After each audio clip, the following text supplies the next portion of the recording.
Jamal Saadi, bonjour. Bonjour, vous m'entendez? Oui, je vous entends très bien. Merci beaucoup Parfait. d'intervenir sur l'antenne de France 24. Vous avez longtemps été le président de la Fédération des guides touristiques du Maroc. Vous êtes donc à Marrakech. Est-ce que vous pouvez nous dire comment s'est passée la nuit d'abord? Laquelle? Celle Celle-ci, d'hier ou celle de... Ah, celle-ci. mais ça va parfaitement bien, ça va. Les choses, disons-le, et exactement, la vie continue parfaitement bien. Il faut reconnaître que quelques quartiers dans la Médina qui sont un peu touchés, l'autorité locale, ils ont fait un travail extraordinaire. Ils sont en train de loger ceux que leurs maisons étaient détruites, ça c'est sûr. Reste que la ville entière, elle est parfaite parce que la ville nouvelle n'est pas du tout touchée. Les hôtels, ils sont parfaits, tout est parfait.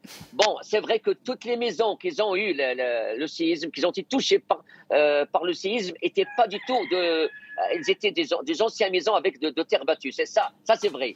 Surtout le quartier Mellah. Mais le reste, les hôtels sont tous là ouverts et je tiens à remercier parfaitement hier, j'ai vu des touristes qui viennent d'arriver sur Marrakech. Et ça m'a fait énormément plaisir. Voilà quelque chose qui fait énormément plaisir. Pourquoi? Parce que c'est eux qui sont en train d'aider et surtout d'être à côté des Marocains. Parce que s'il n'y a pas de touristes, ça va être encore plus grave qu'on imagine. Alors la solidarité de ces touristes, je les félicite et surtout des touristes français que j'ai contactés moi-même hier et ça m'a fait énormément plaisir. On entend votre optimisme à ce que la vie reprenne le plus vite possible et on comprend pourquoi. Vous qui travaillez dans le secteur du tourisme, vous le disiez, la ville nouvelle de Marrakech n'a pas été touchée, mais il y a quand même des destructions importantes dans la vieille ville qui ont fait des pertes humaines, notamment le très connu minaret de la Koutoubia qui a été très affecté vendredi, vous le confirmez? Non? Non, Je non, vous non, vois non, non, faire non, non non, avec non. votre doigt. Non, non. La Koutoubia, elle, célèbre mosquée, 12e siècle. Il a reçu le tremblement de terre de Lisbonne. Il a reçu le tremblement de terre d'Agadir.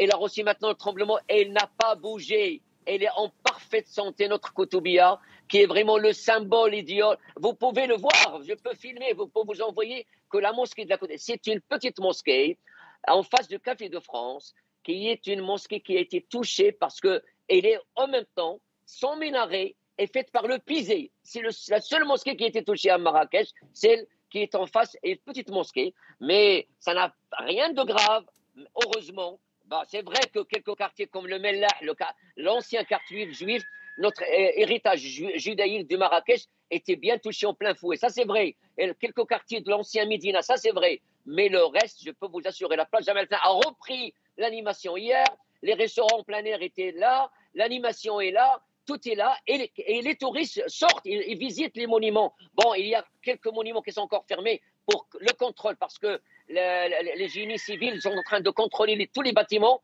pour qu'il n'y ait pas d'autres drames, et ça m'a fait énormément plaisir. Et les touristes viennent à Marrakech, les visites continuent, les guides travaillent, bon, et on a peur qu'ils annulent. Et ça, Oui, voilà, c'est au c'est contraire. ce que j'allais vous dire, Jamal Sadi. On sent Oui, effectivement que vous avez envie que les touristes restent ou arrivent comme prévu à Marrakech. Par ailleurs, une précision, je parlais de quelques fissures dans la Koutoubia qui effectivement est toujours là, mais qui a quand même reçu un petit choc. Mais bref, fermons cette parenthèse. Oui, on sent que vous avez très envie effectivement de donner ce message-là aux touristes et notamment aux touristes français qui sont nombreux en cette période à Marrakech, de rester ou de ne pas annuler votre voyage. écoutez, c'est la solidarité. Maintenant, je vois tous mes compatriotes, les binationaux. Je vois la France qui se mobilise. Et ça nous fait énormément plaisir pour la solidarité, d'aide surtout dans le Haut-Atlas. Là, oui, là, c'est très grave. Là, il faut le faire. Là, il faut aller plus et plus en plus. Et nous, on est prêts et on est solidaires. Mais si on annule, il n'y a pas de solidarité dans ce sens-là. Il faut surtout pas annuler. Il faut venir. Même l'ambassadeur de France à Rabat, il l'a annoncé hier sur d'autres antennes de télévision. Et ça, il faut le dire, il faut le préciser.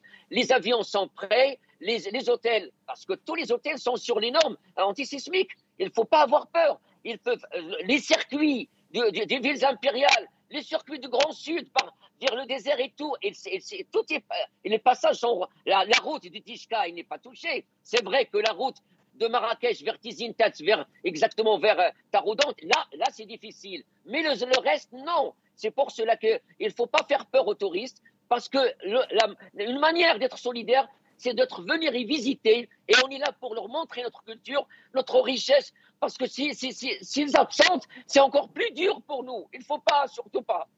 On entend votre message et votre émotion, Jamal Saadi.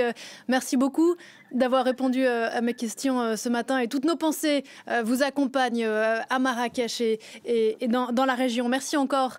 Merci à vous. Merci beaucoup à vous d'écouter et de passer ce message sur toutes les antennes télé, parce que le touriste français, il est toujours bien accueilli. J'ai reçu beaucoup de messages. J'ai reçu beaucoup de messages de mes clients français. Ils veulent venir, ils veulent venir, ils veulent venir. C'est important.